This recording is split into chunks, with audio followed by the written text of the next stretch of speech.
ব্যবস্থাপনাকে আপনি উন্নত করে দিন মাওলা।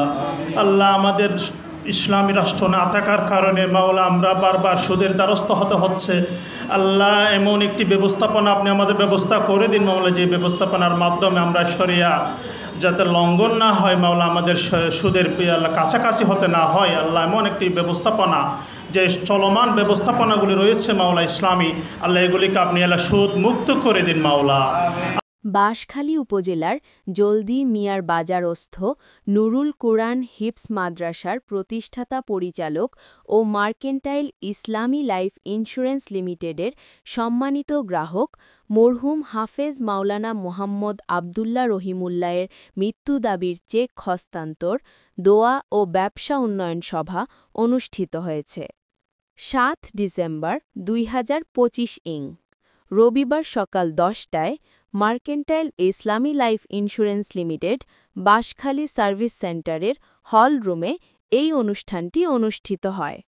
অনুষ্ঠানে জানানো হয়, মোট জমাকৃত প্রিমিয়াম ১,৬৭,৫০৩ টাকা, বিমা দাবির চেক ৩,৬৯,০৩৪ টাকা পরিবারের নিকট আনুষ্ঠানিকভাবে হস্তান্তর করা হয়। অনুষ্ঠানের প্রধান অতিথি ছিলেন জনাব এইচ.এম. সলিমুল্লাহ, মুখ্য নির্বাহী কর্মকর্তা, চলতি দায়িত্ব, প্রধান কার্যালয়, ঢাকা। প্রধান আলোচক মোহাম্মদ মীর হোসেন, এএমডি ও ইনচার্জ, চট্টগ্রাম অঞ্চল। বিশেষ অতিথি আলহাজ মাওলানা জাফর ইকবাল, এসইভিপি ও ইনচার্জ, পর্যটন ডিভিশন, কক্সবাজার। সভাপতিত্ব করেন মাওলানা মোহাম্মদ আজিজুল হাসান, ইভিপি ও ইনচার্জ, বাঁশখালী সার্ভিস সেন্টার। 4টা কোম্পানি শতভাগ দাবি পরিশোধ করেছে, মানে একটি দাবিও তাদের দাবি আছে, সেটা সেখানেও মার্কেন্টাইল ইসলামী লাইফ একটা দাবি নেই, বাকি নেই।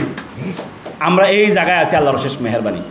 দ্বিতীয়ত, আমরা একটি ইসলামী প্রতিষ্ঠান হিসেবে নির্দ্বিধায় বলতে পারি, আপনারা আমাদের মালিক পক্ষকে একটু খোঁজ নেবেন।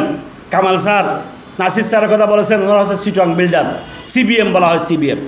তাদের আদ্যপদ্য খবর নেবেন। তারা চায় শুধুমাত্র টাকা ইনকাম করে হাজার হাজার কোটি টাকা বিদেশে পাচার করব, এই উদ্দেশ্য তাদের আছে কিনা দেখেন।